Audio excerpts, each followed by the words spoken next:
La France possède actuellement 9 LRU, des lance-roquettes unitaires, longuement modernisés, mais qui posent aujourd'hui de nouveaux défis. Alors que l'armée française en possédait 13 en 2022, ce qui est déjà très peu, elle en a cédé 4 à l'Ukraine à une heure où l'Europe rentre dans une phase de réarmement pour répondre à l'évolution des tensions géopolitiques.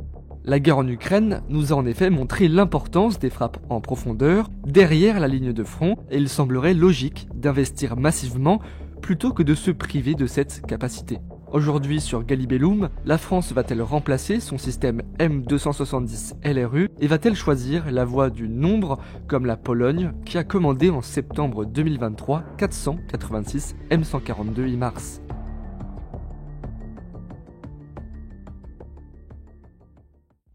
À la fin des années 2000 et au début des années 2010, la France retirait de service ses 13 M270 LRM pour lance-roquettes multiples en accord avec la Convention sur les armes à sous-munitions. Alors que l'armée de terre en avait acquis plus de 50 exemplaires dans les dernières années de la guerre froide, elle se retrouve dès 2010 amputée d'un facteur clé de sa capacité de frappe et s'empresse donc à modifier et moderniser ces 13 systèmes pour les rendre conformes à la Convention tout en gardant une capacité roquette. En 2014, les 13 exemplaires sont revus, avec l'installation du EFCS, European Fire Control System, mais aussi un nouveau système de tir fourni par Airbus Defence and Space. La particularité de celui-ci, c'est qu'il n'est pas compatible pour le tir de roquettes à sous-munitions que les paniers du M270 pouvaient avant tirer. Cependant, si cette capacité est mise de côté, la modernisation des systèmes permet le tir de la roquette de 227 mm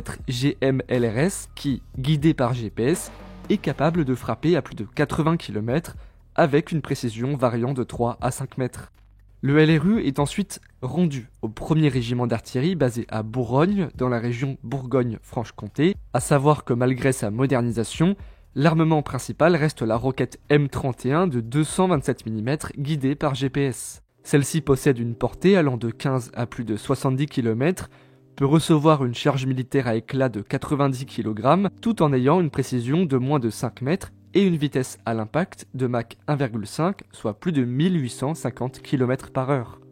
Ces roquettes guidées sont positionnées dans 2 paniers de 6 roquettes situés sur la plateforme arrière. Le véhicule en lui-même est aussi intéressant. Il s'agit d'un engin chenillé basé sur le châssis du M270 développé aux États-Unis à la fin des années 1970 et lui-même basé sur le châssis du Bradley. L'engin est dirigé par 3 personnes, le chef de pièce, le pilote et un pupitreur qui lui se charge de la navigation et de l'ouverture du feu. Il reçoit les messages de tir et les coordonnées pour armer et tirer avec le lanceur. Le M270 LRU possède une autonomie de 500 km avec une vitesse maximum de 70 km/h sur route grâce à une motorisation diesel de 500 chevaux. Il pèse enfin 27 tonnes en ordre de combat, la cabine abritant les 3 servants est par ailleurs blindée. Enfin, les 9 systèmes restants à la France ont aussi été modernisés en 2023 par Nexter et MBDA pour permettre au M270 d'être pleinement intégré à la sphère Scorpion. Chaque LRU a reçu une mitrailleuse de 12,7 ou 7,62 mm, un système d'information de combat Scorpion, SICS, des systèmes de communication numérisée tactique, Contact, et enfin le système Atlas qui permet l'automatisation des tirs et une meilleure liaison. Mais malgré ces améliorations, il reste bien que 9 systèmes à l'armée française. Un nombre bien bas quand on sait que la Pologne a commandé environ 700 systèmes roquettes, dont les 2 tiers sont des HIMARS et le tiers restant des K239 Chunmoo sud-coréens. Sans oublier que d'autres pays sont dans la même situation que la France, comme l'Allemagne qui ne possède plus qu'une trentaine de Mars 2, la dénomination locale du M270. Cependant, à l'inverse de la France, l'Allemagne travaille déjà avec Elbit Systems et KNDS Deutschland depuis plusieurs années pour européaniser le système Pulse israélien aux dépens du M142 HIMARS. De même, la Grèce a confirmé le projet d'acquérir 36 systèmes Pulse, la Norvège y réfléchit et de son côté, l'Italie a acheté 21 systèmes M142. La France doit donc elle aussi réfléchir urgemment au remplacement de ces M270, et c'est ce qu'elle fait, mais depuis très peu de temps. Elle a en effet lancé en travaux le programme FLPT pour Programme Frappe Longue Portée Terrestre, et en novembre 2024, 2 contrats de 25 millions d'euros ont été attribués à 2 consortiums, le premier composé de Safran et MBDA et le second de Thales et Ariane Group.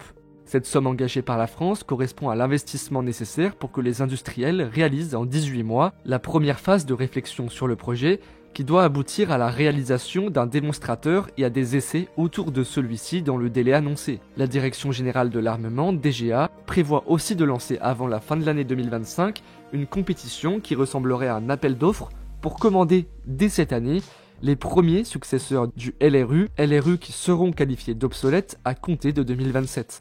Si la DGA a montré son ambition de doter l'armée avant tout d'un système souverain, donc français, l'importation d'un système étranger n'est pas exclue. Le programme FLPT bénéficie dans la LPM d'une enveloppe de 600 millions qui permet de viser assez large.